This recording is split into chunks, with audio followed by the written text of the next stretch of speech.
Assalamualaikum warahmatullahi wabarakatuh. Bismillahirrohmanirrohim. Khotim Sulaiman, suatu alasikal asabah, merupakan 7 lambang, yang merupakan Ismul Al-Azam, nama Allah yang agung. Dalam bahasa yang kita pakai, bacaan Khotim Sulaiman tidak bisa terbaca, kita hanya bisa memberikan makna Khotim Sulaiman sesuai penjelasan para ulama salaf. Sayyidina Ali bin Abi Thalib berkata tentang Khotim Sulaiman dalam bentuk syair seperti ini.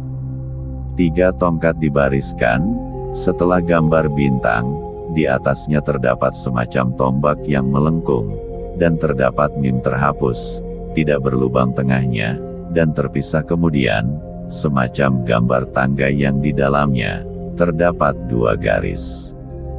Gambar keempat, seperti jari-jari yang berjajar, tanpa pergelangan yang mengisyaratkan kepada berbagai macam kebaikan, kemudian huruf H separuh, dan huruf Waw yang melengkung, laksana tabung milik tukang bekam. Maka inilah yang dimaksud isim, yang diagungkan derajatnya, apabila engkau tidak mengetahui perihal isim tersebut sebelumnya. Maka ketahuilah, wahai orang yang membawa Ismul Al-Azam, cukupkanlah aku dengannya, sungguh engkau akan selamat dari mara bahaya.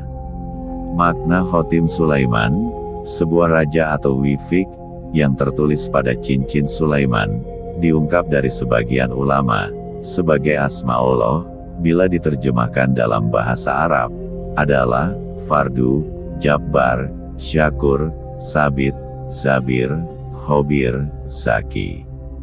Wahab bin Munabi, salah seorang pemuka tabi'in, dan ahli bidang sejarah mengatakan, bahwa cincin Nabi Sulaiman, berasal dari langit, yang memiliki 4 sisi.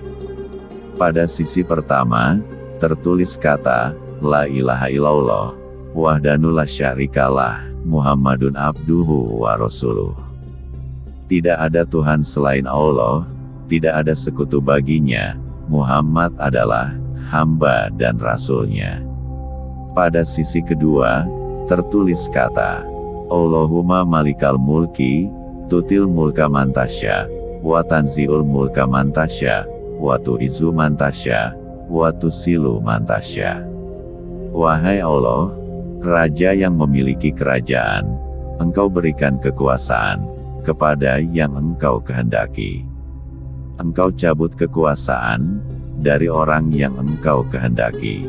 Engkau muliakan orang yang engkau kehendaki, dan engkau hinakan orang yang engkau kehendaki. Pada sisi ketiga, tertulis kata, Kullu syai'in halikun illa Allah. Segala sesuatu akan musnah, kecuali Allah.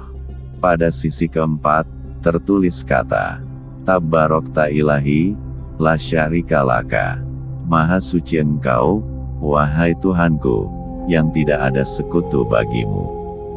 Itulah makna 4 sisi pada cincin Sulaiman, dan memiliki cahaya yang bersinar. Apabila dikenakan, maka akan berkumpul para jin, manusia, burung, angin, setan dan awan. Beliau juga menceritakan bahwa pada saat Sulaiman ke kamar kecil, maka setan yang menyerupai Sulaiman mendatangi budak perempuannya. Tanpa ada kecurigaan darinya, setan itu lalu mengambil cincin tersebut darinya, meletakkannya di jarinya, dan langsung pergi ke istana Sulaiman, serta duduk di atas singgasananya. Berdatanganlah para tentaranya dari golongan manusia, jin dan burung, dan mereka semua berdiri di hadapannya. Sebagaimana biasanya, mereka menyangka bahwa ia adalah Sulaiman. Sewaktu Sulaiman keluar dari kamar kecil dan meminta cincin dari budak perempuannya itu, lalu budak perempuan itu melihat ke arahnya, dan tampak terdapat perubahan di dalam penampilannya. Budaknya pun bertanya, "Siapa kamu?" Dia menjawab, Aku Sulaiman bin Daud. Budak itu berkata kepadanya. Sulaiman telah mengambil cincinnya. Dia sudah pergi dan duduk di atas singgasananya. Sulaiman pun menyadari bahwa setan telah memperdayai budak perempuannya dan mengambil cincin darinya. Kemudian Sulaiman pun berlari ke padang tandus, hingga pada suatu ketika, ia merasa sangat lapar dan dahaga.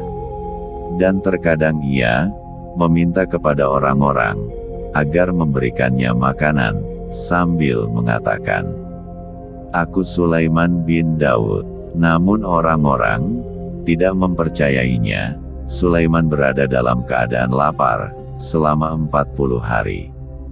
Sesampainya Sulaiman di tepi pantai, dan dia menyaksikan sekelompok nelayan. Lalu ia pun menghampiri dan bekerja bersama mereka sebagai seorang nelayan. Kemudian Asif bin Barhoya berkata, "Wahai orang-orang Bani Israel, sesungguhnya cincin Sulaiman telah dicuri oleh sekelompok setan, dan sesungguhnya Sulaiman telah pergi." Dengan ketakutan di wajahnya, tatkala setan yang duduk di singgasana itu mendengar perkataan tersebut, maka ia pun pergi menuju lautan dengan perasaan takut dan membuangnya. Cincin yang dibuang itu lalu dimakan oleh ikan salmon, yang kemudian ikan itu dijaring oleh Sulaiman dengan izin Allah. Ketika Sulaiman menyembeli perut ikan tersebut, maka ia mendapati cincinnya berada di dalamnya. Lalu dia pun memakainya di jarinya dan bersujud syukur kepada Allah. Setelah itu dia kembali ke singgasananya dan duduk di atasnya, sebagaimana disebutkan di dalam firman Allah. Walaqad fatanna Sulaimana, wa alqoina ala kursiyati, jasadan summa anab.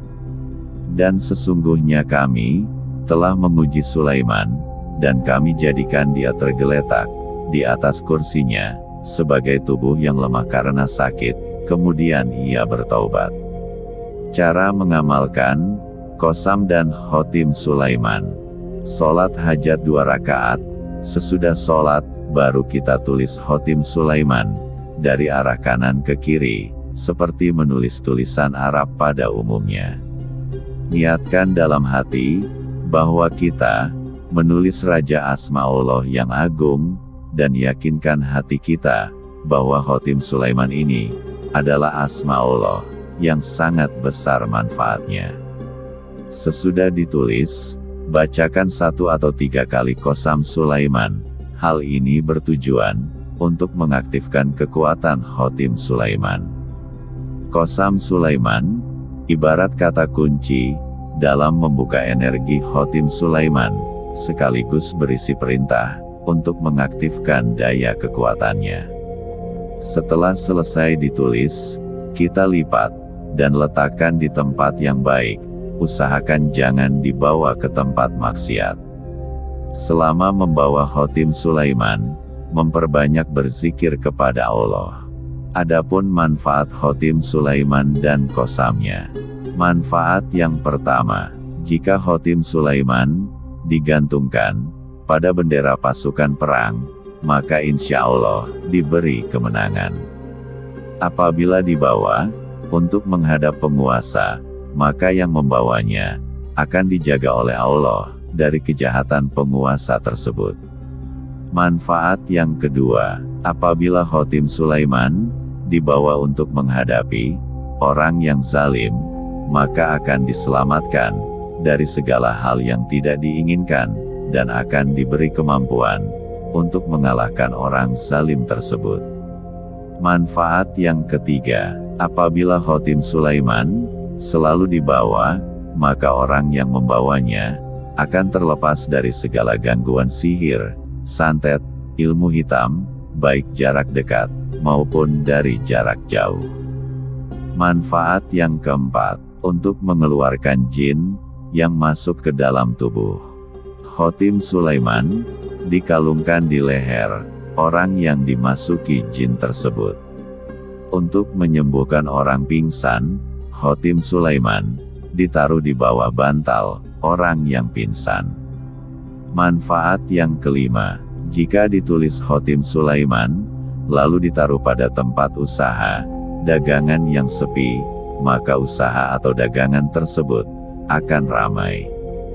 Jika dibawa perempuan yang susah jodohnya, maka insya Allah diberi kemudahan dalam menemukan jodohnya. Manfaat yang keenam, agar tidak kekurangan masalah keuangan, ambil sedikit rambut kita, lalu masukkan ke dalam dompet kita, dibungkus dengan kertas yang sudah ditulis Khotim Sulaiman. Sebelum dimasukkan ke dalam dompet, bacakan Qasam Sulaimannya sebanyak 3 kali. Manfaat yang ketujuh, apabila Khotim Sulaiman ditulis di cincin perak pada jam 1 siang hari Jumat, dan yang menulis puasa di hari Jumat tersebut, kemudian cincin tersebut dipakai di jari kanan, maka tidak satupun orang yang melihatnya akan jatuh cinta padanya dan menuruti semua keinginannya. Seorang sufi besar, Syekh Zunnun al-Misri mengatakan, "Aku telah mencobanya untuk 3 faedah, dan aku mendapatinya sebagai sesuatu yang lebih membahayakan daripada pedang. Tidaklah aku naik perahu dengan membawa Khotim Sulaiman, kecuali perahu itu akan karam. Aku membawanya masuk ke rumah, dan rumah itu terbakar. Dan tidaklah diletakkan pada harta benda, kecuali harta itu hilang dicuri orang. Oleh sebab itu, untuk menulis Khotim Sulaiman, sebaiknya disertai qasamnya, agar menjadi aman dan melindungi pembawanya." Demikian sebagian kecil manfaat qasam dan Khotim Sulaiman sebagai wasilah untuk berbagai hajat.